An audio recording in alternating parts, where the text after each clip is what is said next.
आज हम ब्रिटेन के इतिहास के अंतर्गत 1815 से 1822 ईस्वी तक की ब्रिटेन की आंतरिक समस्याओं के विषय में चर्चा करेंगे। आइए सबसे पहले पृष्ठभूमि देख लेते हैं। 1815 का वर्ष न केवल ब्रिटेन के संदर्भ में बल्कि पूरे यूरोप के संदर्भ में महत्वपूर्ण था। वाटरलू का युद्ध लड़ा जा चुका था, नेपोलियन की पराजय हो चुकी थी। संपूर्ण यूरोप इस घटना से प्रभावित हुआ था। इस युद्ध में ब्रिटेन की भूमिका सर्वाधिक महत्वपूर्ण रही थी। ब्रिटेन ने नेपोलियन के खिलाफ युद्धों का नेतृत्व किया था, संचालन किया था। इस कारण ब्रिटेन यूरोप के सर्वाधिक शक्तिशाली देश के रूप में स्थापित हुआ था। नेपोलियन के भरसक प्रयासों के उपरांत भी इंग्लैंड पराजित नहीं हुआ। इसके पीछे इंग्लैंड की नौसैनिक शक्ति मुख्य रूप से जिम्मेदार थी। नेपोलियन ने महाद्वीपीय प्रणाली के माध्यम से भी, महाद्वीपीय व्यवस्था कहा जाता है, इसके द्वारा इंग्लैंड को आर्थिक क्षति पहुंचाने का भरसक प्रयास किया था, किंतु वह असफल रहा था। नेपोलियन को पराजित करने में महत्वपूर्ण भूमिका के कारण जहां ब्रिटेन एक ओर विजेता देश के रूप में मान्य हुआ, स्थापित हुआ, वहीं दूसरी ओर दीर्घ युद्ध में संलग्न रहने का दुष्परिणाम भी इंग्लैंड को सहन करना पड़ा था। ब्रिटेन में अनेक आंतरिक समस्याएं आ गई थीं, उन समस्याओं से वह ग्रसित था। तो इस तरह से 1815 का सन जहां यूरोप के इतिहास के दृष्टिकोण से महत्वपूर्ण था, वहीं ब्रिटेन के इतिहास के दृष्टिकोण से भी महत्वपूर्ण था, क्योंकि वह एक विजेता देश के रूप में मान्य और स्थापित हुआ। वहीं उसको भीषण समस्याओं का, आंतरिक समस्याओं का सामना करना पड़ा। इन समस्याओं पर हम चर्चा करेंगे। J.A.R. मेरियट लिखते हैं, इतिहास का यह सर्वमान्य नियम है कि प्रत्येक युद्ध के पश्चात उसमें भाग लेने वाले पक्षों को आर्थिक संकट का सामना करना पड़ता है। फ्रांस के साथ निरंतर युद्ध में संलग्न रहने के कारण इंग्लैंड को भी आर्थिक प्रकोपों का सामना करना पड़ा। यह स्वाभाविक है। प्रत्येक युद्ध के बाद गरीबी, बेरोजगारी, बड़ी संख्या में लोग अपाहिज हो जाते हैं। तो इस तरह से आर्थिक स्थिति बुरी तरह से प्रभावित होती है। नए कारखाने, युद्धक कारखाने होते हैं, अस्त्र शस्त्र बनाने के कारखाने होते हैं। सैनिकों को युद्ध में जो उपयोगी होता है, ऐसे वस्तुओं के कारखानों में बहुत वृद्धि हो जाती है। किंतु युद्ध के समाप्ति के तुरंत पश्चात ये सारे कार्य क्योंकि बंद हो जाते हैं युद्ध के साथ ही, इस कारण बेरोजगारी भी बढ़ जाती है। मेरियट आगे लिखते हैं, रूस की बर्फ ने नेपोलियन की कमर तोड़ दी और ड्यूक ऑफ वेलिंगटन की सामरिक प्रतिभा ने उसको पूर्णतः पराजित किया था। नेपोलियन के साथ युद्ध की बात कर रहे हैं कि नेपोलियन के पतन का मुख्य कारण रहा था कि उसने रूस पर आक्रमण किया था और वहाँ की भीषण ठंड का उसे अंदाज़ा नहीं था, और वहाँ उसकी विश्व विजयी या यूरोप विजयी सेना पराजित हुई, ठंड से पराजित हुई थी। रूस का जार उस समय कहा करता था कि मेरे पास जनवरी और फरवरी नाम के दो सेनापति हैं जो कभी भी पराजित नहीं होते। और वास्तव में ऐसा ही हुआ था। नेपोलियन की सेना आगे बढ़ती गई। साइबेरिया का बहुत बड़ा हिस्सा था, विस्तृत भूभाग था। रूसी सैनिक पीछे हटते रहे और नेपोलियन जाल में फंसता गया। और जब भीषण ठंड वहाँ प्रारंभ हो गई तो वहाँ से लौटना उसको मुश्किल हुआ और उसके सैनिक और जानवर, घोड़े आदि बड़े पैमाने पर मारे गए और उसे पराजित होकर वहाँ से लौटना पड़ा। बिना युद्ध के उसको पराजित होना पड़ा ठंड के कारण। इसकी चर्चा कर रहे हैं। तो इस तरह से नेपोलियन वाटरलू में अंतिम रूप से पराजित हुआ था। इसके पूर्व भी आपको ज्ञात होगा कि नेपोलियन पहले भी पराजित किया गया था, यूरोपीय संघ के द्वारा। नेतृत्व इंग्लैंड ने किया था, किंतु उसके बाद वापस आ गया था और पुनः उसने युद्ध की घोषणा कर दी थी। तो वाटरलू के युद्ध में अंतिम पराजय का मुंह उसे देखना पड़ा और इंग्लैंड और उसके साथ उसके साथी विजयी हुए। तो इन परिस्थितियों के बाद इस भूमिका के साथ हम देखेंगे कि ब्रिटेन की आंतरिक समस्याएं कौन कौन सी थीं, किस प्रकार की थीं। पहला, बेरोजगारी की समस्या। जैसा कि मैंने चर्चा की, प्रत्येक युद्ध के बाद बेरोजगारी की समस्या, कीमतों में वृद्धि की समस्या का सामना करना पड़ता है। अपाहिजों की संख्या बढ़ जाती है, युद्ध में घायल हुए होते हैं।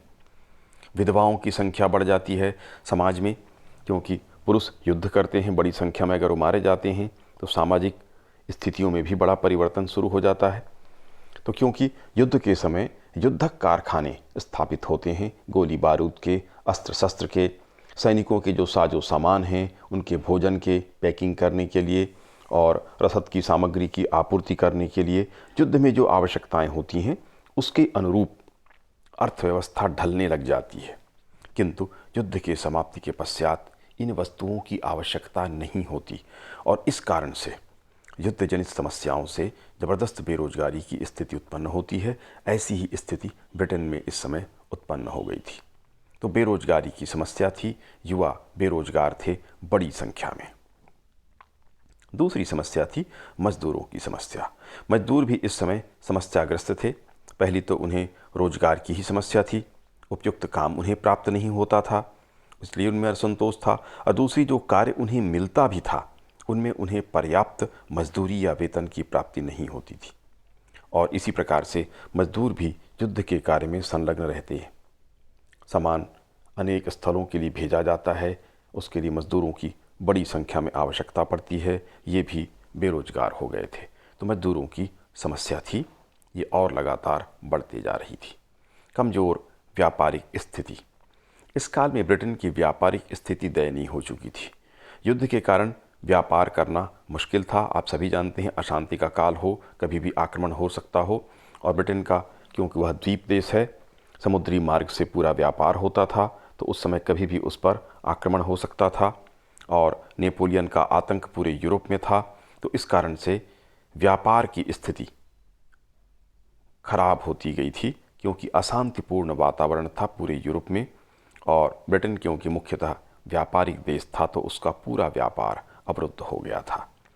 जहां एक और औद्योगिक क्रांति की भी शुरुआत इसी काल में होती है, तो उनको बड़े बाजार की भी आवश्यकता थी और वो बाजार एक तरह से अशांति के कारण बंद था। तो लगातार कमज़ोर व्यापारिक स्थिति इंग्लैंड की हो रही थी। व्यापार नष्ट प्राय हो गया था। ब्रिटिश सामग्री की मांग यूरोपीय बाजारों में कम हो रही थी। ये ब्रिटेन के लिए संकट की सूचक थी। राष्ट्रीय कर्ज में वृद्धि हो गई। सरकार की दोषपूर्ण आर्थिक नीतियों, लंबे चलने वाले युद्धों में हो रहे व्यय, कृषि और व्यवसाय की खराब हालत, इन कारणों से ब्रिटिश सरकार कर्ज में डूबती जा रही थी तथा राष्ट्रीय कर्ज लगातार बढ़ रहा था। सरकार का इस पर कोई नियंत्रण नहीं था, तो राष्ट्रीय कर्ज में लगातार वृद्धि हो रही थी। राष्ट्रीय आय में कमी आ गई। राष्ट्रीय आय में भी लगातार कमी हो रही थी। इसका कारण एक तरफ तो युद्ध था ही, दूसरी ओर सरकार की त्रुटिपूर्ण आर्थिक नीतियां भी जिम्मेदार थीं। व्यापार, कृषि, उद्योग सभी क्षेत्रों में अवनति की दशा थी, जिसके कारण इन पर लगाए जा रहे करों से भी आय घट रही थी क्योंकि व्यवसाय कृषि का कार्य ही कम हो रहा था। चाहे दरें ज़्यादा भी हों तब भी आय कम हो रही थी और युद्ध में सेना का व्यय लगातार बढ़ता जा रहा था। मुद्रा के मूल्य में कमी, कमज़ोर आर्थिक परिस्थितियों के कारण ब्रिटेन की मुद्रा का लगातार अवमूल्यन हो रहा था। उसकी क्रय शक्ति लगातार घटती जा रही थी, जबकि सरकार की आय तथा जनता की आय या तो स्थिर थी या फिर कम हो रही थी। इन परिस्थितियों में गंभीर आर्थिक संकट का सामना ब्रिटेन को करना पड़ रहा था। सातवीं समस्या थी कीमतों में वृद्धि। ब्रिटेन में इस काल में लगातार कीमतों में वृद्धि हो रही थी, जिसके पीछे मुद्रा का अवमूल्यन, कृषि एवं व्यापार का घाटा, बेरोजगारी, सरकार की त्रुटिपूर्ण आर्थिक नीतियां, ये सब जिम्मेदार थीं। किंतु इसका परिणाम यह हुआ था कि कीमतों में बेतहाशा वृद्धि हो रही थी। आम जनता अधिक कीमतों से परेशान थी। ब्रिटिश वस्तुओं की मांग में कमी।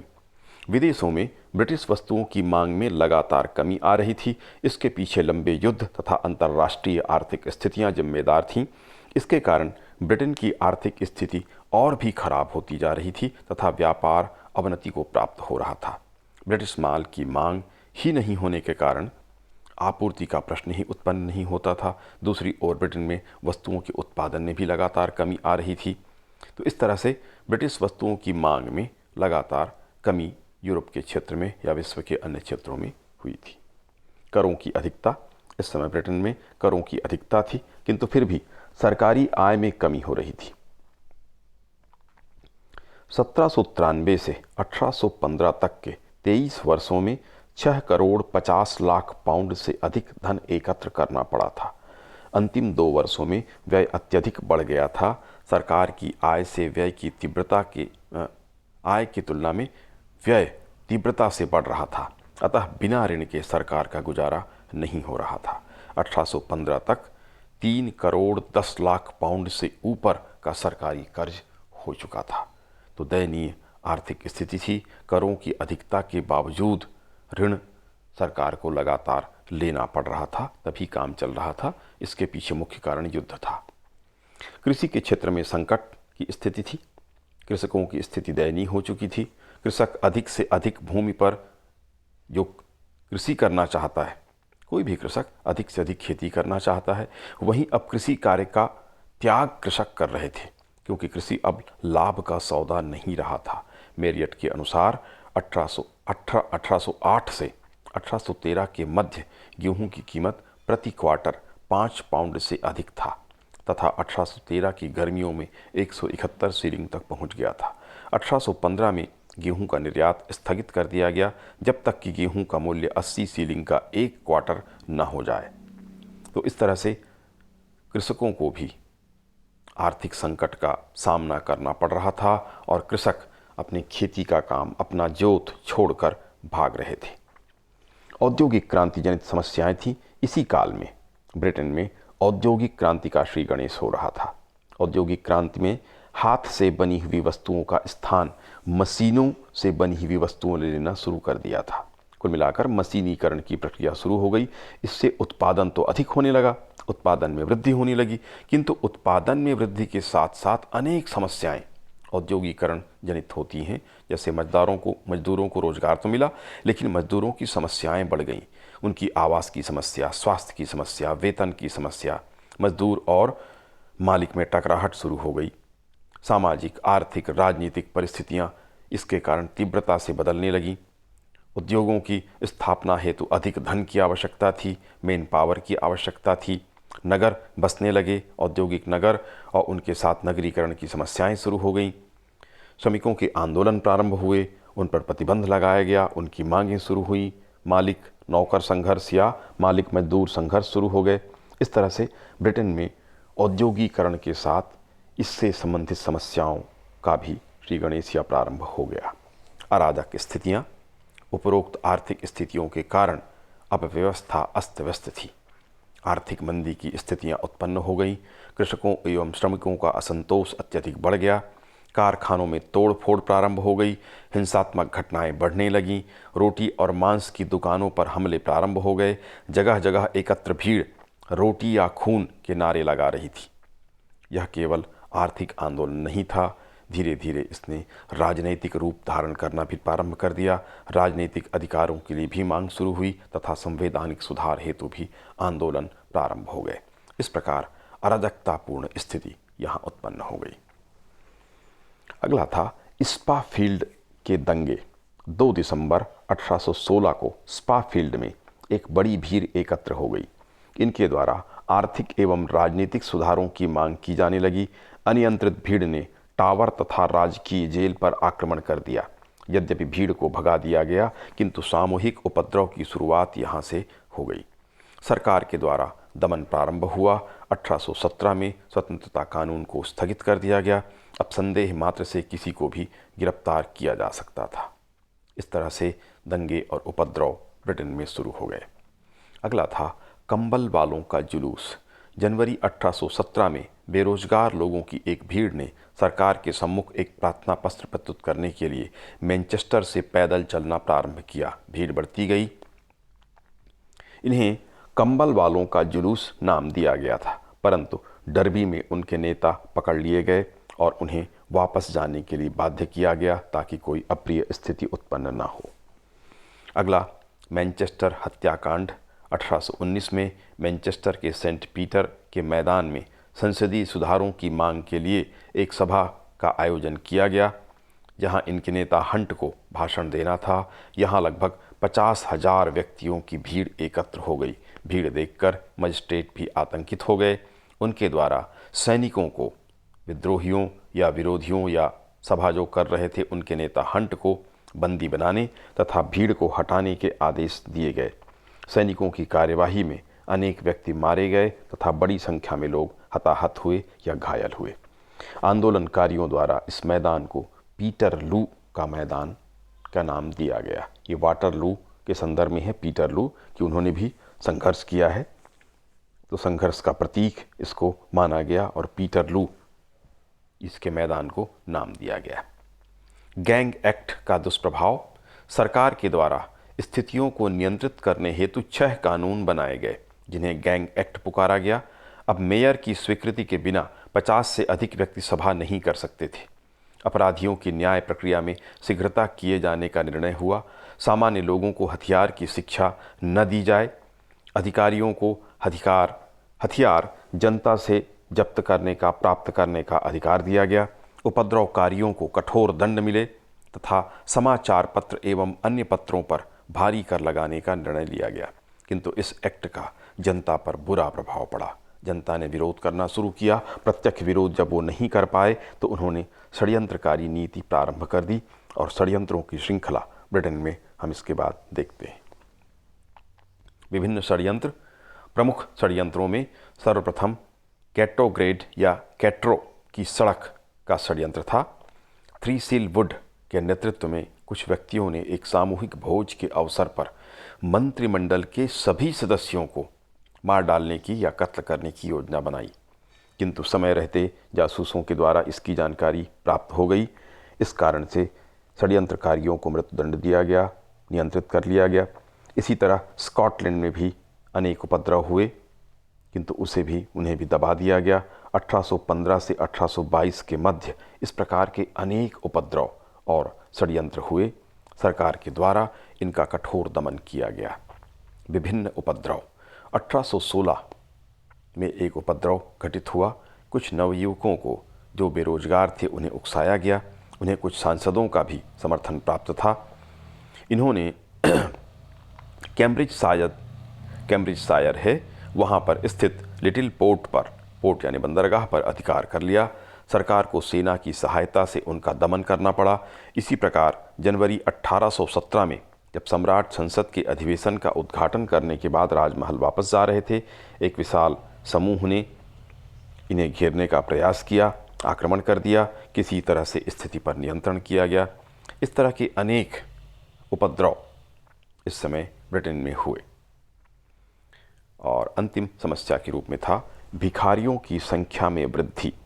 ब्रिटेन में गरीबी, बेरोजगारी तथा कीमतों में हो रही लगातार वृद्धि के कारण भूखमरी की स्थिति उत्पन्न हो गई तथा इन परिस्थितियों में ब्रिटेन में भिखारियों की संख्या में बेतहाशा वृद्धि हुई तथा इसने एक सामाजिक समस्या का रूप ले लिया और राजनीतिक समस्या के रूप में भी सामने आ गई कि किस प्रकार से इन भिखारियों को नियंत्रित किया जाए, किस प्रकार से इनको रोजगार प्रदान किया जाए। तो एक समस्या के रूप में भिखारियों की संख्या में वृद्धि भी थी। आइए अब देख लेते हैं मूल्यांकन। इन परिस्थितियों में दमन की नीति। ब्रिटिश सरकार के द्वारा, विशेषकर कैसलरे के द्वारा दमनकारी नीतियों का अनुसरण किया गया था। विद्रोहों, षड्यंत्रों एवं उपद्रवों का कठोर नीति के साथ दमन किया गया, किंतु यह पर्याप्त नहीं था। असंतोष के वास्तविक कारणों का निदान आवश्यक था, तभी जाकर शांति की स्थापना ब्रिटेन में हो सकती थी। किंतु सरकार के द्वारा इस काल में दमनकारी नीति का अनुसरण किया गया। केवल विद्रोह दबाने की कोशिश ज़्यादा हुई, उसके वास्तविक निदान का प्रयास ज़्यादा इस समय नहीं हुआ, इसीलिए अशांति लगातार बनी रही। सुधार युग का प्रारंभ होता है 1822 से। 1822 में कैसलरे की मृत्यु के पश्चात ब्रिटेन में सुधार के युग का श्री गणेश हो जाता है। असंतोष अपने चरम पर था। उपरोक्त अराजकतापूर्ण परिस्थितियों के पश्चात सुधारों की मांग ब्रिटेन में बढ़ती जा रही थी तथा संवैधानिक एवं आर्थिक सुधार इसके पश्चात प्रारंभ हो जाते हैं। तो एक तरीके से सीमा रेखा माना जाता है 1822 को कि इस समय की जो परिस्थितियां थीं उसकी पृष्ठभूमि में राजनैतिक सुधारों की मांग बहुत तीव्रता से हुई और हम देखते हैं कि 1832 में ही सुधार अधिनियम पारित होता है। फिर उसके बाद चार्टिस्ट आंदोलन चलता है और चार्टिस्ट आंदोलन या इन मांगों के कारण ही फिर चलकर 1867 का एक्ट और फिर क्रमशः संवैधानिक सुधार और संवैधानिक अधिकारों में जनता के लगातार वृद्धि होती जाती है। तो ये सुधार युग के श्री गणेश का भी काल या एक पॉइंट माना जा सकता है। 1822 को कैसलरे की मृत्यु के पश्चात ये मांगें और तीव्र हुईं और सुधार का युग इस समय के पश्चात प्रारंभ होता है। मैरियट के अनुसार निश्चलता का समय 1830 से नहीं बल्कि 1822 ईस्वी से समाप्त हो गया। सुधार का समय लॉर्ड ग्रे के शासन से आरंभ होने से नहीं बल्कि लॉर्ड लिवरपूल के मंत्रिमंडल के नवनिर्माण से ही प्रारंभ हो जाता है। ये 1822 से ही इसके सुधार का समय स्वीकार करते हैं मैरियट।